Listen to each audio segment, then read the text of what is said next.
Hi, in this part I'll be talking about bundle profile creation in BUAN. This is an example of bundle arcuate fasciculus left in native space and FA projected on the bundle. Here we can see the legend where green color means fractional anisotropy near 0 and red means almost 1. Here we can see how the fractional anisotropy varies across the length of the track. We can see in the middle it's more around 0.5, and at this location it becomes more around 0.9, and at the ends is very low. So analyzing this whole bundle as it is will be difficult, or maybe it doesn't even make sense, because as we look at this bundle it also has a different shape as it starts and ends. At the end there is a lot of fanning, and in the middle it is more consistent and it has a same shape here. So it makes more sense to look at the specific locations of the bundle and just analyze those specific locations where the shape is similar and also the fractional anisotropy or any other DTI measures is consistent, so that we don't have too much variance in our input data. To deal with this problem, we have created bundle assignment maps in BUAN, where we start with A given the input bundle and having a model bundle centroid. So we create this model bundle centroid that you can see with different multiple colors here, which is generated from the model bundle that comes from the atlas. And this green bundle here, it is the extracted bundle from auto-calibrated Reka bundles, and this is in common space. So these both centroid and bundle are in the MNI space here. In this example, this centroid, which is a streamline, it has 100 points, and each point is visualized with a random different color. What we do is we calculate distance from each point on every streamline with all the centroid points here. So if this point that starts from here, it will be close to some centroid. Maybe if this is the first centroid, it will be near the first centroid. And then we calculate distance between all the points on all the streamlines with all the centroids. So wherever the distance is minimum, we give it the label that this point belongs to this centroid number. So the number of the centroid becomes the label for that point, that which centroid it belongs to. Here is a visualization showing that how we create these segments. So this bundle is now segmented into 100 segments because we had 100 points on the centroid streamline. So this is the location of all the points that belong to this segment, to that centroid. Now it makes sense to look at those specific segments because those are similar in shape, and as we saw earlier, it will have similar values of DTI measures there. Let's see a better example on the simulated streamline data of how bundle assignments are created. Here we can see this is the input data where we have 7 streamlines and length along the track or streamline. In this case, we have just kept the length from 1, 2, 3, 4, 5, and then on the y-axis we have FA values projected. In the middle we can see we have visualized here a model centroid in yellow with the points as red. So in this case the centroid has 5 points. So we will calculate the distance from, let's say, streamline 1 and it's point 1 with distance from this point with all the 5 points on the centroid streamline. And then since it's closer to this one, we will assign it segment number 1. Then move to the next point, whichever centroid it is closest to, we will assign it label that it belongs to that centroid. So centroid number 2, and so on. Here in the right, we can see how those segments are created. So we are not reordering data or resampling data or doing anything at all. We just keep the data as it is. We just give it extra label. You can think of it as this is a soft assignment, where we just give it a label to it. And here is the visualization of how it works. So all the points that are near centroid 1, they'll belong to this one segment. Here we have just given those, I've just created those lines to show the segments. So here the interesting part is here. If you look at the streamline number 5, this is the first point, but it doesn't belong to the first segment. It belongs to second segment because this is more closer to the second centroid, which makes sense because the streamlines come in all shapes and sizes. So this starts later as compared to the other streamlines. So we keep it in the second segment and we don't assign it to the first segment. And also here, if we look at the streamline number 7, the last point, it belongs to segment 4 and not 5, and so on. Here is an example of CST bundle where we have visualized the centroid in yellow, and this is the bundle. And here we have divided it into 40 segments, and we can see how it looks like. So we save this information about these created segments and the DTI measures projected on it, for example, FA or MD. And then we give this data where we have data coming from 2 groups.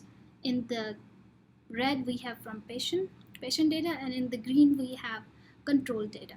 So this shows the bundle profiles with the bundle segmented into 100 segments and then the DTI measures projected on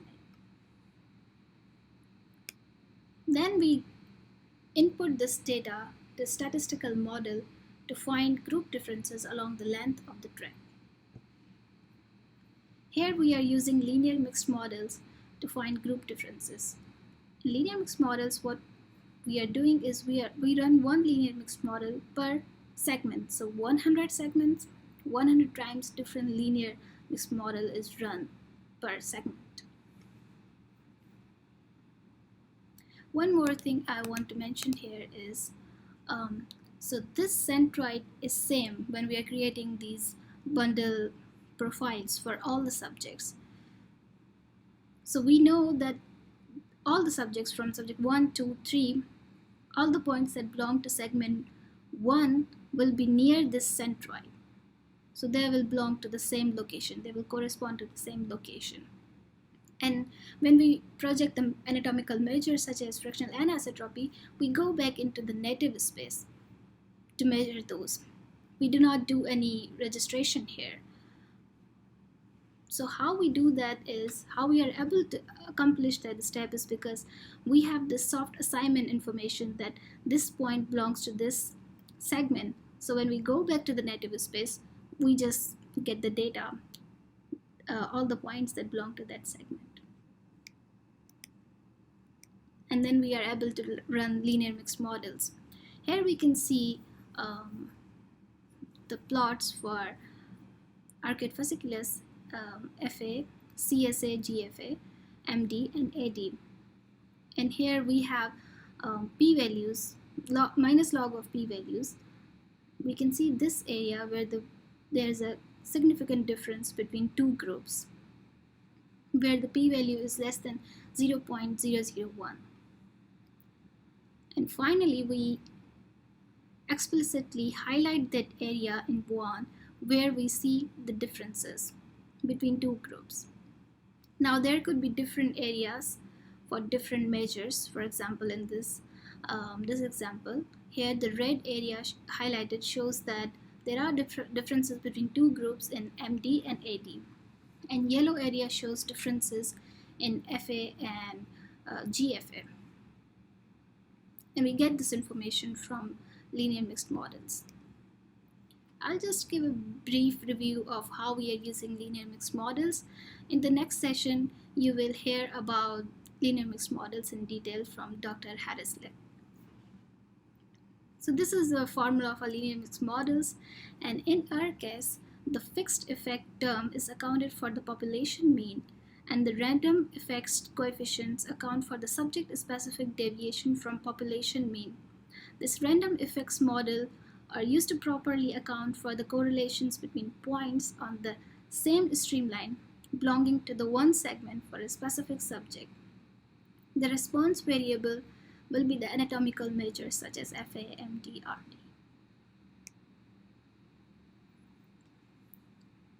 The experimental data that we used for BUAN came from the Parkinson's Progression Markers Initiative PPMI dataset. We selected a specific age group from 39 to 61, and each group, patient group and control group, had 32 subjects, 14 female and 18 male. We kept the same ratio of male to female in both groups and also the age ratio so that we don't have any bias because of different age groups or different ratio of male to female. Here are the results on fractional anisotropy, where in these plots we have left and right hemisphere tracks, and most of these. In some we have just one, like in the first row here, third column CC mid, or in the last we have V. Let's zoom in and look at some of these plots. So here I have zoomed in and we are looking at few of the plots. Here we can see FOF left and FOF right. On the x-axis we have the segment number, and on the y-axis we have minus log of p-values.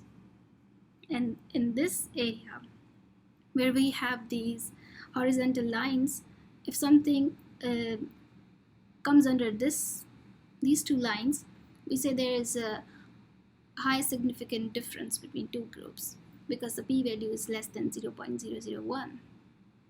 And we can see here in FOF, both left and right, there is some difference around 60 segment. And for example, in ILF, we see something around from 70 to 80, and so on. Now these were in this way we found exact location where there were the group differences. But what are the group differences? So to see what exactly is the group difference, is FA increasing or is FA decreasing? So here we have visualized the mean group FA and for an MD in the bottom row for two groups, where red shows patient and green shows control. So let's zoom in to some of the plots here. So here we can see we have arcuate fasciculus, CST, FOF.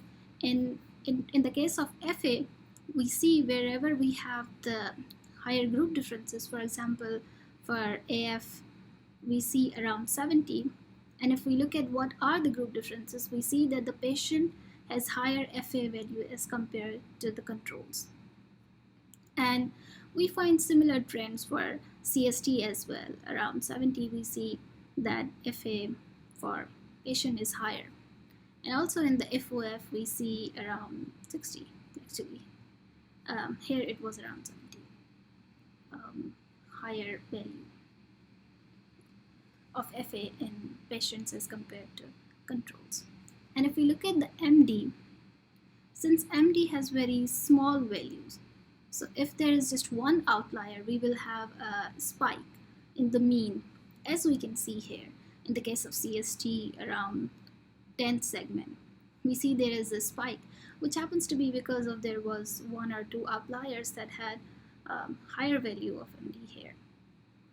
But if you look closely, linear mixed models is not giving it any higher significant p-value. We don't say that this area or this comes under the significant group difference. This kind of proves that linear mixed models is working well and it could deal with outliers.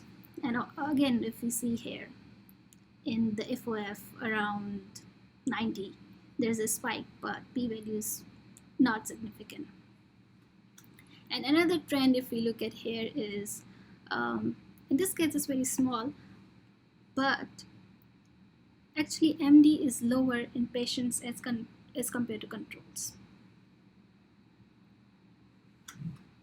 So we find group differences in different DTI measures, and exactly what the differences are, we can also visualize those with BUAN. Here is the final overview or summary of bundle profile creation and the statistical analysis on those bundle profiles. So first we create these segments. Here we are showing FOF left on the top and FOF right in the bottom. And we have created 100 segments for both bundles. And then we have this data for 64 subjects in this experiment of PPMI data, where 32 control and 32 patient data had the bundle profile created in this way. And then we take data from, for example, the first segment here, from all of the bundles, FOF left bundle from all of the subjects, and we give it to the linear mixed models, and then we move to next segment and so on. So we give it to 100 linear mixed models, and then we get the outputs here as shown here. We are showing for 4 DDI measures, FA, RD, and then we also have CSA, GFA, generalized fractional anisotropy, and CSA QA. And in this we see for the left FOF, we see around 60. There are some group differences for FA, and also for MD, and also for GFA and QA. And in case of right FOF, we have kind of similar trend, but maybe not so much for RD and QA. And then from this information where we have that, where we have the significant group differences where the p-value is less than 0.001, we are able to locate especially exactly where on the bundle are those segments. So in this case, those were here, 58 and 62, and we can visualize exactly which location it is because we already know the information about the segment number. And also in the right FOF. This is great. Now we know exactly where there are the group differences, but let's see what are the group differences. So here in the details, we are showing the histogram plot of count, where on the x-axis we have the FA value in this plot, and on the y-axis we have the count for how many subjects had this mean FA value for that segment. So this is for this region, 58 to 62 region. We show what are the FA values, mean FA values per subject. So here again, the same convention where red is for patient and green is for control. So if we look at this at FA, in FA increases, like the FA value, mean FA value increases for patients as compared to controls. And for RD, actually it decreases as compared to control. And in GFA, it increases in patients, and again in QA.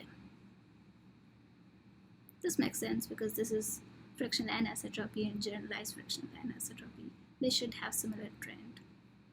And we again observe the same trend for FOF right. So I'll stop here, and in the next part I'll talk about bundle shape similarity.